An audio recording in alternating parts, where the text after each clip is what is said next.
India ड्रामे हो, Bollywood glamorous हुआ करता था। अब बॉलीवुड क्या है? सिर्फ हेट, सिर्फ नफरत आमेज स्टोरीज बनाते हैं, अपनी जनरेशन को मजीद बताना चाहते हैं, पाकिस्तान के अगेंस्ट उकसाना चाहते हैं। शायद अच्छा होगा, उनकी एयरफोर्स डिफेंस कुछ कर नहीं सकती, हो सकता है उनके जो जनरेशन है वही कुछ कर लें वीडियो देखकर। आज रहमान डकैत जैसे और भी बहुत सारे पाकिस्तान के लोफर लफंगों को जो इस मूवी के अंदर जो किरदार दिखाया गया है, पाकिस्तान के अंदर हर एक बंदा आग बगोला हो चुका। हम इतने कोई कमजोर नहीं है कि आपके नैरेटिव के आगे बिल्कुल झुक जाएंगे, जो कुछ आप हमें दिखाएंगे हम मानेंगे, लेकिन वो इतने ऑब्सेस्ड है इस हमारे किरदारों के, उनके अपने पास अब कुछ शायद बचा नहीं है कि इस वक्त धुरंधर जो है वो 3 दिन के अंदर 100 करोड़ कर चुकी है। और इट्स इंटरेस्टिंग टू सी कि हमारे ऐसी इंस्पायरिंग स्टोरीज इनको मिल जाती हैं जिससे फिर ये अपनी इंडियन सिनेमा जो है ब्लॉकबस्टर्स बनाता है। एंड आई वाज थिंकिंग कि अगर इंस्पिरेशन अगर करेंसी होती तो शायद पाकिस्तान इस वक्त बॉलीवुड को खरीद चुका होता। मुझे लगता था कि ये कोई वायर एफ स्पाई यूनिवर्स होगी, तो कैसे हो सकता है कि कराची वो रॉ सिंपल ये इंटेलिजेंस वाले झगड़े होंगे। लेकिन जब मैंने मूवी देखी मैंने कहा यार ये तो क्राइम थ्रिलर है, ये तो क्राइम की बात हो रही है। तो जब मैंने देखी है, लिटरली मैं एक स्टूडेंट हूँ फिल्म और टीवी का, मेरे बिल्कुल होश उड़ गए हैं। पाकिस्तान के अंदर धुरंधर मूवी जो है उसे बैन कर दिया गया है और ये पहली बार नहीं हुआ है, ऐसे कई बार हमने देखा है कि बॉलीवुड की ऐसी बहुत सारी मूवियां पाकिस्तान के अंदर बैन कर दी जाती है। मूवी तो बहुत दूर की बात है, पाकिस्तान के अंदर तो अगर कोई बंदा उठकर सच्चाई बता दे तो ये उन्हें भी जेल में डाल देते हैं। तो फिर तो मूवी 2 घंटे 3 घंटे की मूवी वो कैसे देख सकते हैं, जिसका नाम है धुरंधर। अब इस मूवी में दिखा रही है कि जनाब पाकिस्तान का जो लियारी गैंग वॉर था, इतने बड़े नाम, इतनी बड़ी मूवी, इतना पैसा खर्च करके बनाया क्या, entire Pakistan movie, original sound bites, original photos, actual footage, वो भी आप दिखाने की कोशिश कर रहे हैं to maintain the authenticity. But फिर अगर मैं उस तरह से देखूं तो बहुत सी जगहों पे आपने ऑथेंटिसिटी की भरपूर धज्जियां उड़ाई हैं। फॉर एग्जाम्पल ISI का जो ऑफिसर दिखाया गया है major Iqbal, played by Arjun Rampal, हमारा इस लेवल का ISI का ऑफिसर तो क्या, हमारा कोई आम पाकिस्तानी शहरी भी, कोई बच्चा भी हमारा खिताब को खिताब नहीं बोलता, खरीद को खरीद नहीं बोलता। ये टिपिकल हिंदी एक्सेंट है। मेरे लिए तो डाइजेस्ट करना थोड़ा सा मुश्किल हो रहा था कि आपका एक ऐसा मिथिकल आप उसको हीरो दिखा रहे हैं, लार्जर देन लाइफ आप वो कैरेक्टर दिखा रहे हैं जिसने इंडिया को बचाना है, और आपने उसी के हाथ से दिखा दिया कि उसने फैसिलिटेट भी किया है वो जो सारी टेररिस्ट एक्टिविटी है। So hats off to the writer for being honest to this. अगर हम बॉलीवुड देखें आजकल तो बॉलीवुड में एक ही नैरेटिव छा रहा है, एंटायर पाकिस्तान मूवीज बनाओ और बॉलीवुड पे छा जाओ। उनके बड़े से बड़े एक्टर्स, बड़े से बड़ा मीडिया, म्यूजिक होगा तो उसमें पाकिस्तान के खिलाफ बातें होंगी, मूवी होगी पाकिस्तान के खिलाफ बातें होंगी, ऐड होगी पाकिस्तान के खिलाफ होंगी। अब ये समझ नहीं आ रहा कि इंडियन मीडिया या इंडियन जो बॉलीवुड है ग्लैमरस हुआ करता था, क्या मूवीज हुआ करती थी, आजकल मूवीज क्या आ रही हैं पाकिस्तान के खिलाफ नफरत, एंटायर पाकिस्तान मूवीज। तो ये जो हेट है, ये जो एक्सट्रीमिज्म है, ये हमने उनके लीडर्स से भी देखा।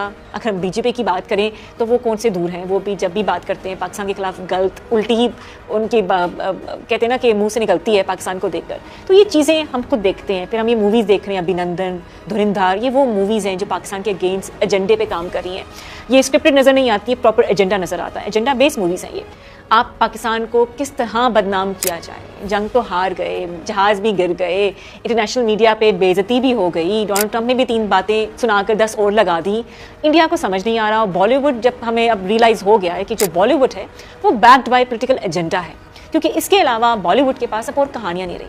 जय हिंद दोस्तों, नमस्कार दोस्तों। धुरंधर फिल्म को पाकिस्तानी विदेशों में देख रहे हैं। धुरंधर की कमाई देखकर पाकिस्तानी हैरान परेशान हैं और कह रहे हैं कि भारत इस प्रकार की फिल्में इसलिए बना रहा है क्योंकि भारत पाकिस्तान पर कब्जे करने की तैयारी कर रहा है। यदि भारत पाकिस्तान पर कब्जा करेगा तो पाकिस्तान भी गजवा हिंद करेगा, कयामत तक भी गजवा हिंद नहीं होगा। ये तालिबान से पिट रहे हैं, भारत से क्या खाक लड़ेंगे। दोस्तों ये जाहिल मदरसा छाप पाकिस्तानी केवल बढ़ के ही मार सकते हैं, कुछ कर नहीं सकते हैं, क्योंकि करने के लिए कुछ पास होना चाहिए। भिखारी पाकिस्तान पहले आवाम के लिए आटे दाल पानी का इंतजाम कर ले। भारत से तुलना और फिल्में बनाने के बारे में बाद में सोचना। भारत पाकिस्तान को रियल में भी मारता है और फिल्मों में भी मारता है। दोस्तों मैं इन पाकिस्तानियों से कहना चाहता हूँ कि पाकिस्तान के पास बनाने के लिए और दिखाने के लिए कुछ भी नहीं है। इन पाकियों की भाषा से लेकर वेशभूषा तक, खाने से लेकर पानी तक सब कुछ हमारा है और ये हमारा ही इस्तेमाल कर रहे हैं। यहाँ तक कि पाकिस्तान की जमीन भी हमारी थी जो हमने इन पर रहम करके सन 47 में भीख के रूप में दे दी थी। तो फिर ये पाकिस्तानी 71 में अपने 93,000 सैनिकों की पतलूनों को दिखाएंगे या ऑपरेशन सिंदूर में तबाह हुए हवाई अड्डों को और मारे गए आतंकवादियों को। हम इतने कोई कमजोर नहीं है कि आपके नैरेटिव के आगे बिल्कुल झुक जाएंगे, जो कुछ आप हमें दिखाएंगे हम मानेंगे। लेकिन फिल्म को एंटरटेनमेंट के पॉइंट ऑफ व्यू से अगर देखा जाए तो इस फिल्म की मैंने जैसे लोकेशन की तारीफ की, ज़बरदस्त, अदाकारी का डिपार्टमेंट ज़बरदस्त, प्रोडक्शन क्वालिटी इसकी ज़बरदस्त है, सारा कुछ ज़बरदस्त है। कहानी के अंदर लंबी लंबी छोड़ने वाली के अलावा भी कुछ चीज़ें हैं जो दिखाई गई हैं। कि यार ट्रेलर को देख के आपने इतनी बड़ी बात कैसे कह दी कि ये फिल्म अच्छी नहीं होगी, लेकिन जब मैंने मूवी देखी यार क्या बात है, बहुत ज़बरदस्त, बहुत आला। अब मैं आपको बताऊं कि मैंने क्यों कहा था, मुझे लगता था कि ये कोई वायरएफ स्पाई यूनिवर्स होगी, तो कैसे हो सकता है कि कराची, वो रॉ, सिंपल, ये इंटेलिजेंस वाले झगड़े होंगे। लेकिन जब मैंने मूवी देखी मैंने कहा यार ये तो क्राइम थ्रिलर है, ये तो क्राइम की बात हो रही है। तो जब मैंने देखी है, लिटरली मैं एक स्टूडेंट हूँ फिल्म और टीवी का, मेरे बिल्कुल होश उड़ गए हैं। मुझे बहुत अच्छी लगी है film without being any biased. तो अब हम पॉइंट बाय पॉइंट पे जाते हैं। मैं बताऊंगा कि कौन कौन सी चीज़ें मेरी गलत हुई तो मैं उनको मानूंगा, और दूसरी तरफ से किन चीज़ों में मैं सही भी साबित हुआ। तो उसकी साबित होने की सबसे बड़ी दलील ये है कि जहाँ जहाँ अक्षय खन्ना आया है लोगों ने उसे बहुत पसंद किया है, क्योंकि वो क्राइम की बात है। और जहाँ जहाँ रणवीर सिंह आया, माजरत के साथ फिल्म के हीरो हैं, लेकिन अक्षय खन्ना रणवीर सिंह पर कई गुना भारी हुए हैं, क्योंकि अक्षय खन्ना का जो किरदार है वो एक्चुअल में है, हमने देखा हुआ है भाई, हम जानते हैं, पाकिस्तानी सारे जानते हैं रहमान डकैत को, तो था वो अक्षय खन्ना ने तो कुछ भी नहीं दिखाया। तो लियारी वाले हमारे दोस्त कहते हैं कि इसके ऊपर एक मूवी तो नहीं बन सकती, इसके ऊपर 4 सीजन बन सकते हैं नेटफ्लिक्स के, वो भी 8 एपिसोड के। तो क्योंकि जो कैरेक्टर रियलिस्टिक होगा, जो हकीकत से करीब होगा, वो उसको लोग पसंद करेंगे, इसलिए रहमान डकैत के कैरेक्टर को लोगों ने पसंद किया है।